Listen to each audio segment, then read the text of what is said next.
everyone, welcome to Have You Heard? And on today's video, we are going back to 1981 and listening to one of my favourite bands of all time. It's Simple Minds.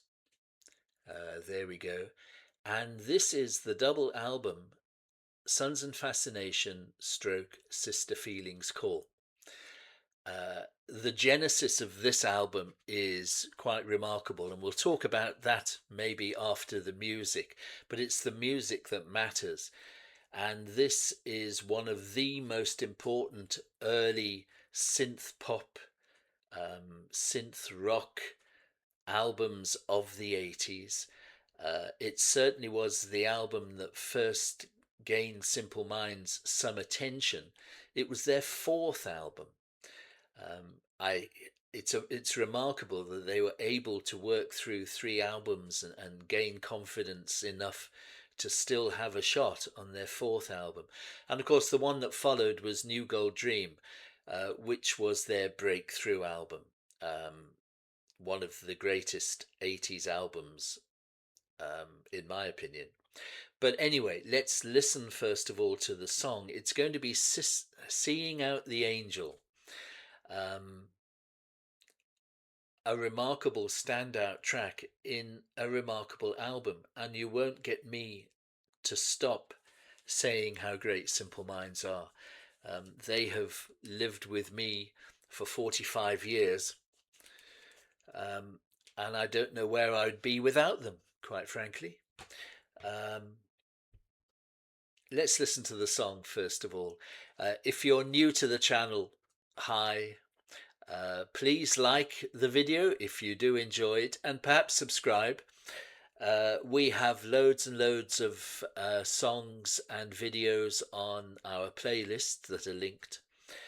We've done Simple Minds a few times before, never to the hugest response, but I don't mind. I'm just going to keep plugging away.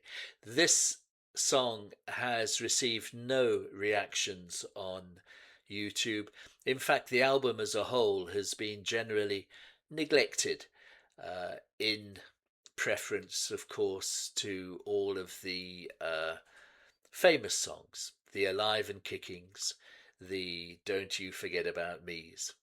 But this band has a catalogue of such amazing, diverse music. They are so versatile.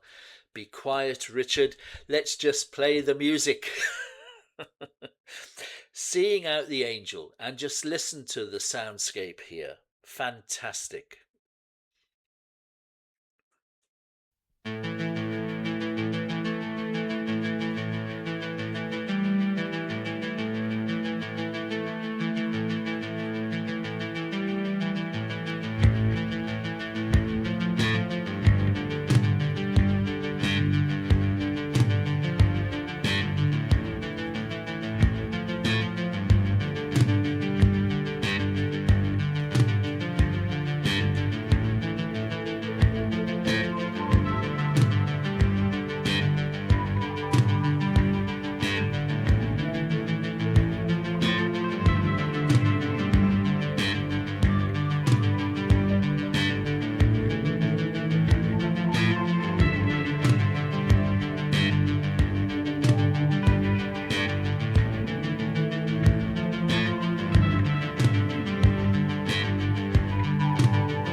Alone and crying young, singing fascination for the twisted, anxious days that stand alone and crying young, seeing out the angels from the rescue pools of life that stand alone and crying young.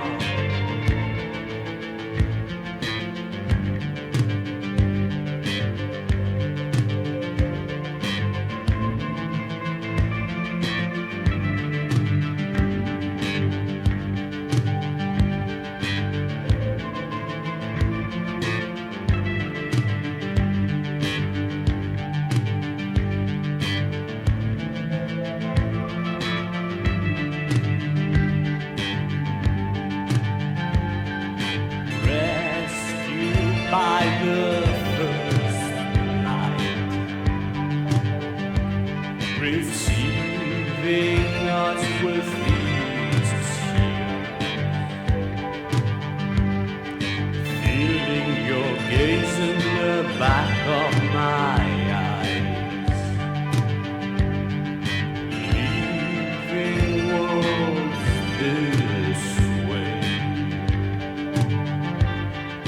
Seeing out the angels from the shadows of the day that stands alone and crying out, singing fascination for the twisted and anxious days that stand alone and crying out. Seeing out the angels from the rescued pools of life that stand alone and crying out.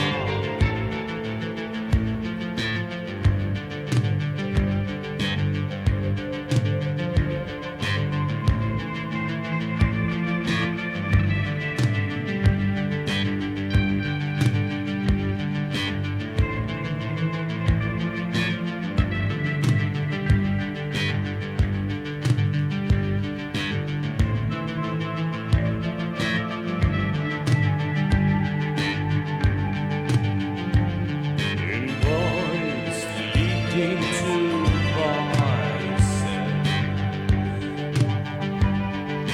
last song that the land sings,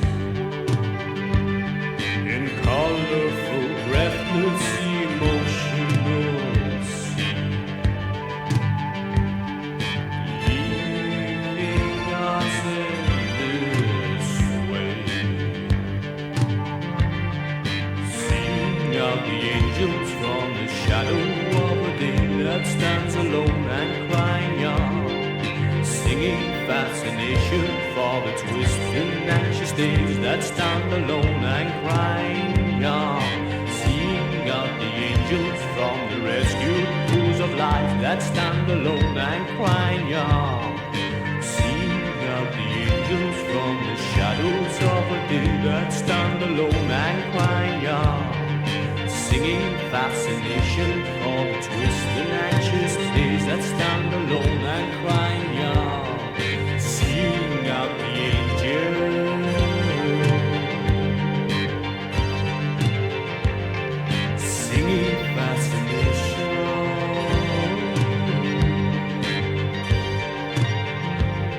seeing out the angels,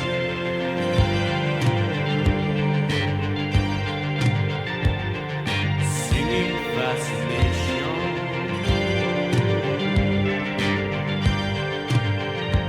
seeing out the angels,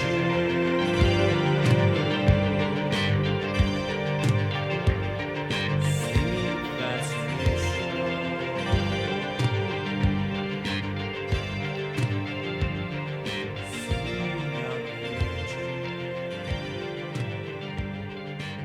out the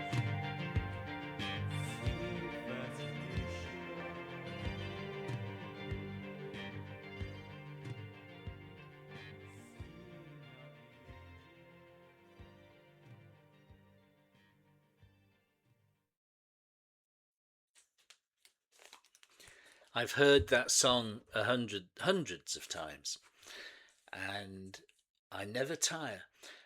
You can hear their influences there. So this is September 1981 when it was released, and you can hear um, Berlin period Bowie. You can hear Kraftwerk or Krautrock.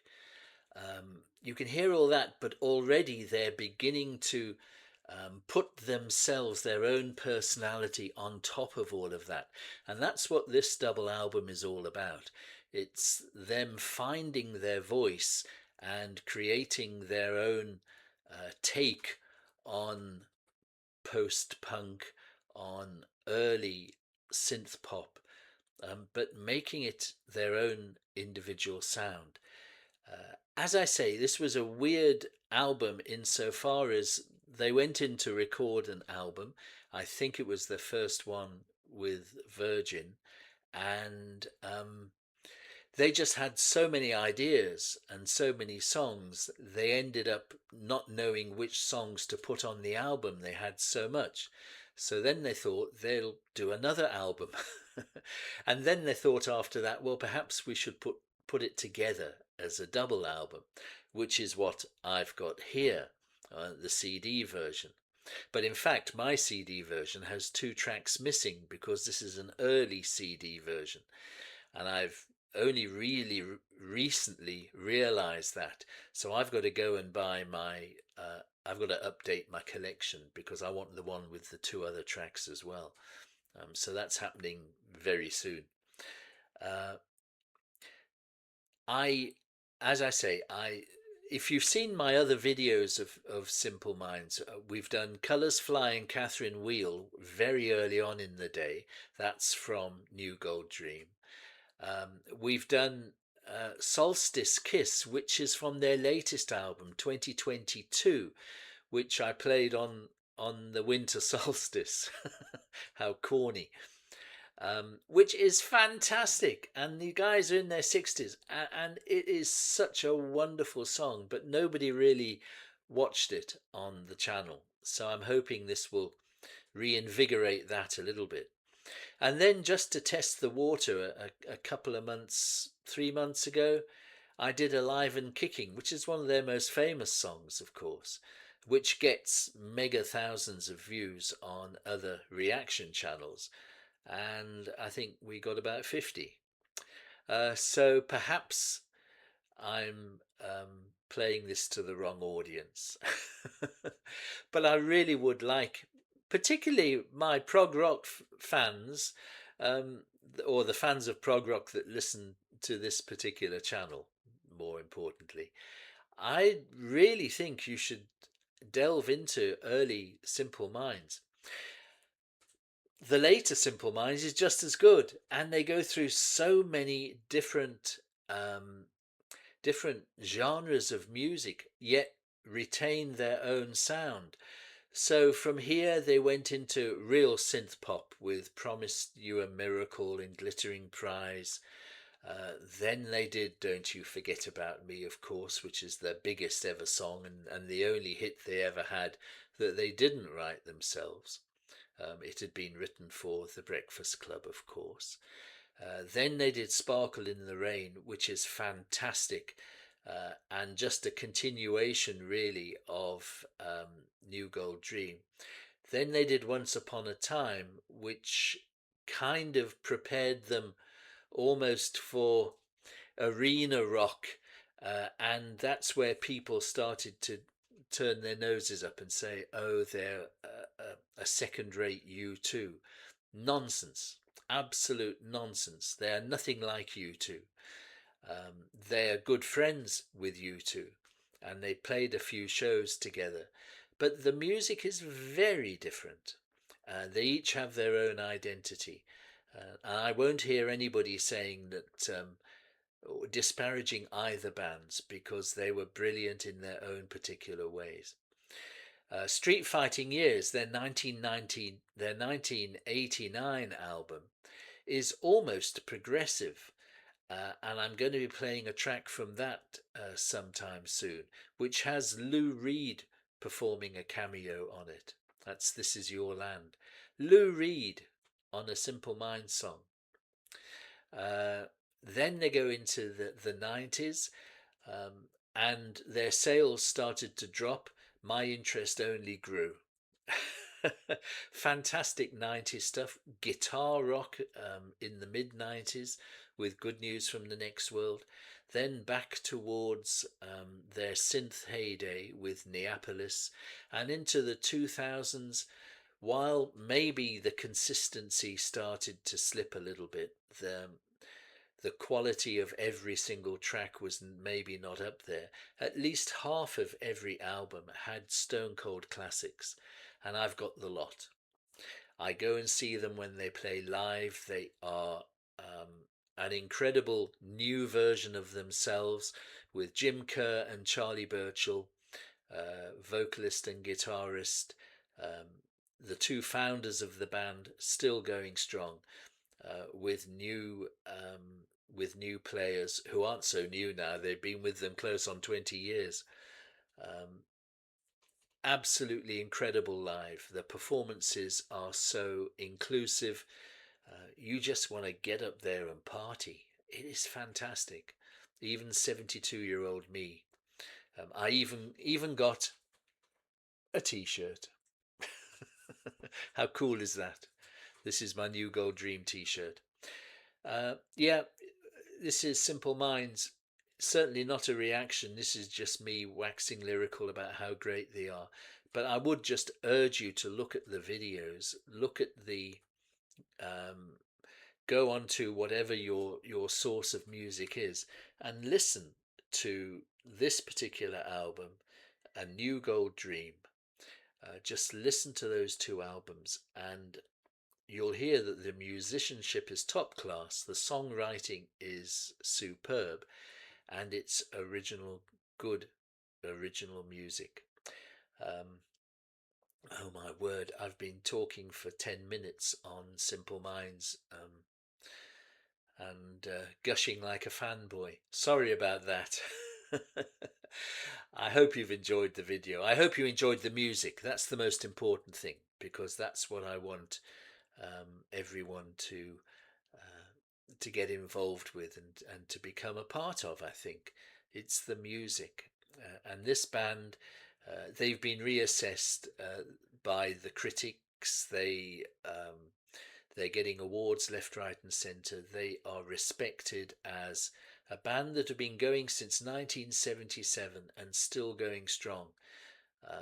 Fantastic, nearly 50 years, and they deserve all of the respect and latter day joy that they have received again. Thank you. Like and subscribe, comments please. I'm hoping that maybe, what about Depeche Mode fans? There are quite a few Depeche Mode fans on the channel. Did you like Simple Minds? I want to hear this kind of stuff. Let me know, and I look forward to seeing you on the next episode, which will be tomorrow, and it's Moody Tuesday tomorrow, so we all know what that means. I'll see you then for a Moody Blues classic. But until then, cheers everybody.